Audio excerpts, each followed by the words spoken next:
Salut les amis, c'est Feng, bienvenue à tous dans cette nouvelle revue d'analyse hebdomadaire. Alors nous sommes le 2 octobre 2019, j'espère que vous passez un excellent week-end. Donc on va voir dans un premier temps, comme d'habitude, ce qui s'est passé sur les marchés cette semaine. Et dans un deuxième temps, on va préparer les projections pour la semaine qui vient. Allez, c'est parti. Too many thoughts on my mind, I can't sleep at night, so I just keep writing. I don't need no help, I don't need opinions, so don't waste my time then. I just been living online, my city don't show me no love and that's fine. Alors comme d'habitude, juste avant de commencer, pense à mettre un petit pouce bleu si tu apprécies mon travail. Ça me permet de développer la chaîne, ça me permet aussi de voir que tu me soutiens dans ma démarche. Je te remercie par avance. Alors EURUSD a commencé avec un setup un petit peu compliqué parce que comme tu peux le voir, le prix au départ il a rejeté les 1,11 et on était dans le cadre du scénario vert. Maintenant le risque c'était quoi? C'était ce bloc de contrat et ça a pas loupé, hein. Comme tu peux le voir, le prix il a bien été rejeté du bloc de contrat. Donc dans le groupe privé je parlais d'un inside bar en daily et donc il était question d'avoir une continuation de la tendance en cas de cassure par le bas par rapport à donc une tendance globale en daily et ce qui s'est passé c'est qu'il n'y a pas eu de cassure de la bougie mère par rapport à l'inside bar qui est là, donc si tu veux, donc il n'y a eu à aucun moment une raison de rentrer en vente. Au lieu de ça, ce qui s'est passé c'est que EURUSD a cassé la bougie mère par le haut, donc comme tu peux le voir, l'inside bar a cassé par le haut, donc il y avait une opportunité d'achat pour une continuation de cette structure donc en H4 et donc si tu n'as pas tradé l'inside bar, à ce moment là tu as eu une cassure et un retest comme tu peux le voir ici. Alors le retest il est un petit peu long, hein, parce que selon les brokers, si tu as pu avoir une pattern un petit peu plus raisonnable. Là quand tu regardes la taille de cette espèce de tail bar, pin bar, on voit bien que là la bougie est ferme à la moitié du range, donc c'est prenable, mais donc comme je dis toujours, tu peux pas te contenter de prendre ton profit sur les 1,12. Donc voilà, donc soit tu es rentré en agressif au moment du retest, soit tu as eu des patterns un peu plus raisonnable, soit tu es rentré à la fermeture de ce tel bar et à ce moment là il faut être patient, le setup est toujours valable. Donc voilà, EURUSD sinon le potentiel quand tu es rentré en agressif, bon il y a eu 76 pips, donc de quoi déjà protéger ta position si tu as l'habitude de te mettre à break-even, sinon il va falloir tout simplement être patient.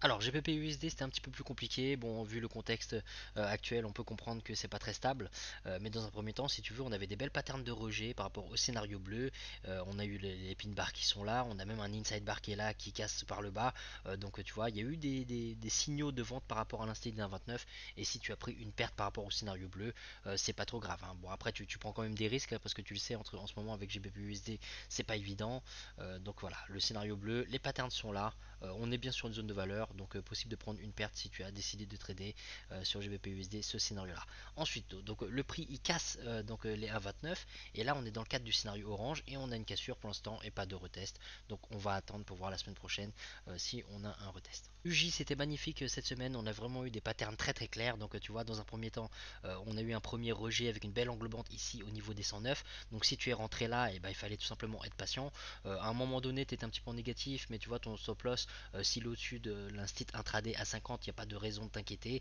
donc tu vois par rapport à cette mèche là tu as pu avoir chaud mais tu ne t'es pas forcément fait sortir. Si ton stop loss était agressif, forcément oui tu peux te faire sortir, mais à la clôture de cette bougie il est possible de re-rentrer parce que là on a quand même un beau signe de rejet, on comprend bien que cette mèche là ils sont partis taper les liquidités qu'il y avait au-dessus de ce précédent haut, donc voilà le scénario orange il paye très très bien, une centaine de pips, hein, comme tu peux voir tout simplement entre les 109 et les 108 et donc à la clôture du marché pour l'instant on a un beau rebond sur les 108. Alors AUD-USD, donc pour l'instant le setup de rejet des 69 est toujours valable, comme tu peux le voir on a ici donc un beau Evening Star, on a une étoile du soir et donc c'est tout simplement un pin bar sur les plus gros time frames, donc si tu es rentré en agressif, le drawdown n'est pas méchant, hein, on voit bien que le prix il a été rejeté très très vite et donc il n'est jamais allé au-dessus de l'instit intraday à 50. Donc le scénario rouge est toujours valable, donc si tu rentrais sur le scénario rouge en agressif ou à la fermeture de cette pattern, tu es à peu près à break-even à la fermeture du marché et donc si tu n'es pas rentré sur le scénario rouge, le scénario orange pour l'instant on a une cassure, on n'a pas de retest, donc on attend un momentum haussier, une bougie de force haussière quand même, donc pour rentrer de manière plus safe. Si tu es rentré de manière agressive sur une cassure retest, et comme pour le scénario rouge, tu es encore à break-even, donc le prix est allé nulle part, on va voir pour la semaine prochaine ce que ça donne. Alors NZD USD, donc on a un beau rejet de cette zone d'équilibre, donc un setup de mean reversion en suivi de tendance, donc quand le prix arrive sur les 64 on n'a pas d'indice de rejet pour rentrer dans un scénario rouge, à moins de rentrer en agressif, à ce moment là oui tu peux te faire sortir sur la fin de la semaine quand ils viennent piquer au-dessus de l'instit intraday, mais ça c'est quand même agressif parce qu'on n'a pas eu vraiment de pattern de rejet.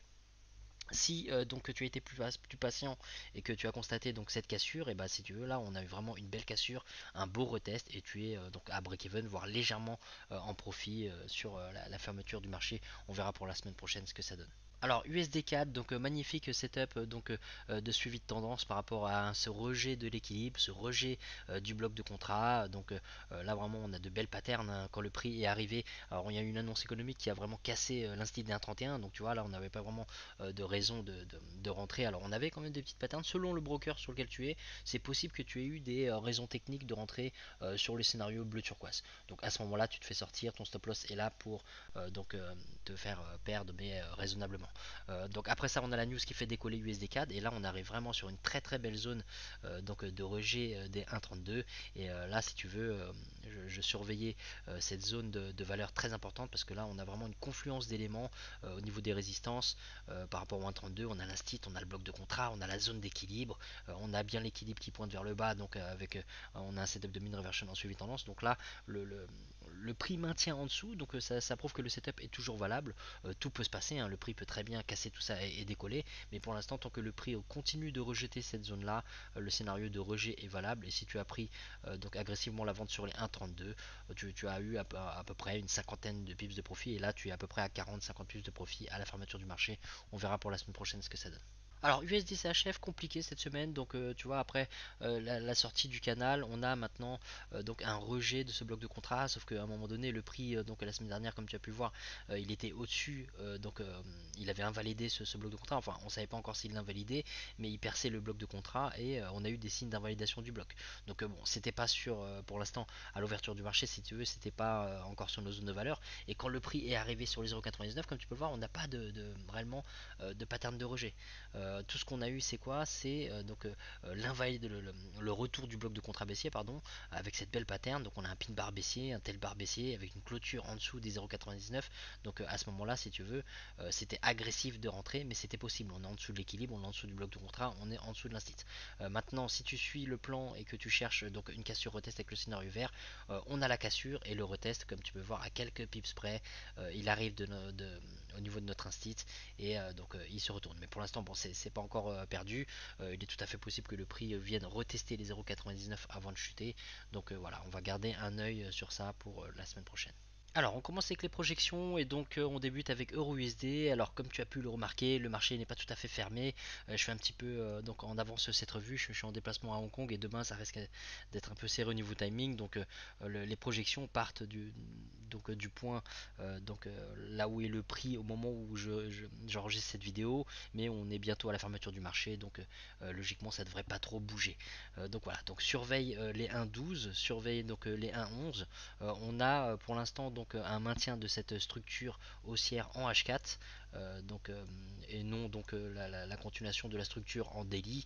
Donc voilà, pour l'instant la probabilité va à la hausse. On a ce bloc de contrat qui continue de tenir la route. Donc surveille tes nouveaux points pivots et pour l'instant donc si tu es impliqué sur un rejet du bloc de contrat et des 1,11, fais confiance à ton setup hein. On n'est pas encore arrivé sur le premier objectif des 1,12. Alors au-dessus on a quand même de belles résistances hein, comme tu peux le voir entre le point pivot et l'instit des 250 pips. Donc il serait quand même plus judicieux plus prudent de verrouiller un peu de profit ou au moins te mettre à break-even. Donc arriver sur les 1,12 à moins que tu sois rentré à la fermeture donc d'une grande bougie comme c'était le bar haussier. À ce moment là bon si tu mets à break-even sur les 1,12 c'est un petit peu prématuré, tu risques de te faire sortir pour rien. Donc voilà, surveille la structure haussière, la trendline. Alors on peut la réajuster un petit peu la trendline, continuer de garder donc un maximum de points de touche ici, ici et ici. Et donc pour l'instant, bon, tant que cette structure haussière n'est pas cassée et retestée dans l'autre sens, voire même les 1,11 et le bloc de contrat et le point pivot invalidé, on reste toujours sur cette tendance haussière. Alors GBP USD, donc on se méfie toujours. Alors la date butoir c'était là, hein, le 31. Bon, on ne sait pas encore comment les investisseurs, les institutions, etc. vont réagir. Donc on se méfie. Tout ce qu'on peut faire nous c'est continuer de respecter notre plan, respecter donc les patterns du price action par rapport à nos zones clés, nos zones de valeur. Donc on va surveiller les 1,29 et au-dessus on va surveiller les 1,30. Alors UJ, comme je te disais en première partie, on a eu un beau rejet des 109 qui nous a offert 100 pips donc sur ce retour à l'équilibre, rejet des 109, mais là on est donc de retour si tu veux dans le sens de la tendance sur une très belle zone de support pour un setup de mean reversion en suivi de tendance. On a l'équilibre, on a la trendline, on a le point pivot, on a l'instit à 108, donc là ça fait beaucoup quand même, on a très beau support. Donc bien sûr le support pourrait casser, mais pour l'instant c'est si tu veux d'un point de vue des probabilités, l'avantage technique serait dans le sens d'un achat. Donc soit tu rentres déjà là parce que sur ton broker tu peux avoir eu des patterns, soit tu es rentré en agressif et à ce moment là donc tu connais les risques, mais tu as aussi un très bon ratio risque-profit potentiel, ou donc soit tu es plus prudent et à ce moment là tu vas attendre de nouvelles réactions au niveau des 108 si le prix revient bien sûr pour te positionner. Alors AED-USD pour l'instant c'est un petit peu compliqué, on est donc un peu éloigné de la zone d'équilibre, donc il pourrait y avoir un retour à l'équilibre à partir des 69, mais le prix tu vois il se balade un petit peu au-dessus, en dessous de l'instit, donc là c'est pas évident. Donc c'est pour ça qu'à l'ouverture du marché ce qu'on va faire c'est qu'on va attendre des patterns plus clairs, on veut un maintien du prix d'un côté ou de l'autre de l'instit, on veut des belles patterns qui nous montrent un momentum dans un sens ou dans l'autre, et si c'est pas clair, et ben on va se retenir d'agir sur AUD-USD et on va reporter notre attention tout simplement sur les 68 et les 70. Donc fais bien attention aux différents niveaux de support résistance qui est en chemin, hein. Sur un scénario rouge, attends bien une clôture après le rejet des 70, attends une clôture en dessous du R1, et si le prix arrive sur les 68, fais attention au point pivot, et on a aussi notre équilibrium qui commence à arriver. Alors NZD USD, donc sur la clôture du marché, il est en train de nous montrer un beau pin bar. La clôture, la bougie n'est pas tout à fait fermée encore, mais on voit bien que là on est sur une belle zone de résistance. Donc le prix a quand même cassé retesté les 64. Si tu es rentré sur une cassure retest, et bah, sois patient tout simplement. Tu n'es pas forcément obligé d'attendre un nouveau rejet avec le scénario orange. La cassure, le retest est déjà bien là, hein. Le seul risque bien sûr c'est cette résistance là, mais on est au-dessus de l'équilibre. On a un nouveau bloc de contrat qui a été créé.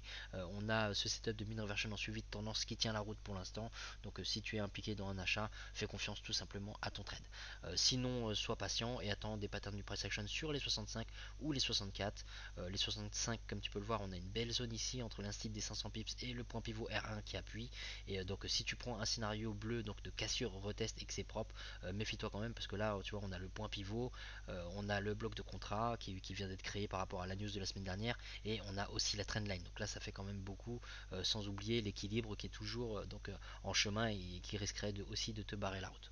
Alors USD4, si tu es impliqué par rapport au rejet des 1.32, et bah écoute, sois patient parce que le setup de toute façon il est toujours valide, hein. Tant que le price action ne casse pas et reteste pas les 1.32 avec un scénario bleu, et bah le setup tu peux tout simplement faire confiance.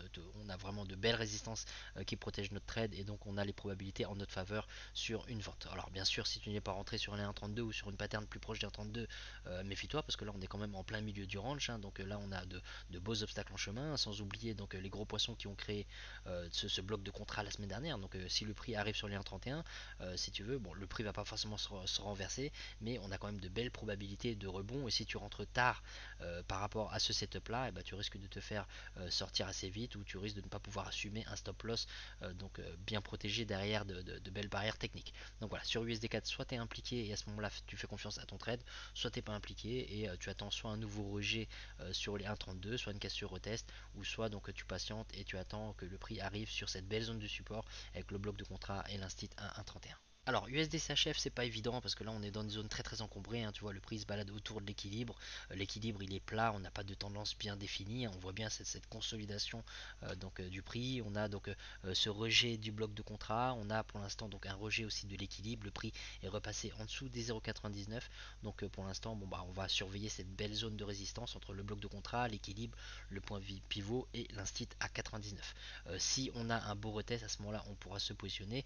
Pour une cassure retest sur le scénario bleu, là c'est quand même un petit peu tendu, hein. Tu vois avec le bloc de contrat et l'équilibre qui risque de te barrer la route, fais attention à ce scénario là. Si tu as des belles patterns et que le prix maintient vraiment au-dessus des 99 après une belle cassure, ce que tu peux faire bien sûr c'est réduire ton exposition parce que il y a quand même pas mal d'obstacles en chemin. Et si le prix part sans nous et qu'il chute, surveille tout simplement les 0,98, et en cas de cassure retest avec le scénario vert, attends bien après le retest une clôture en dessous du point pivot, et méfie-toi de l'instit des 250 pips qui est en chemin. Voilà les amis, c'est la fin de cette revue, merci à tous d'avoir suivi jusqu'au bout, n'hésitez pas à mettre vos questions en commentaire si vous en avez, j'y répondrai avec plaisir. Pensez à mettre un petit pouce bleu si ça vous a plu, je vous souhaite une bonne semaine de trading, de bons profits sur les marchés, et on se retrouve donc pour l'ouverture des marchés.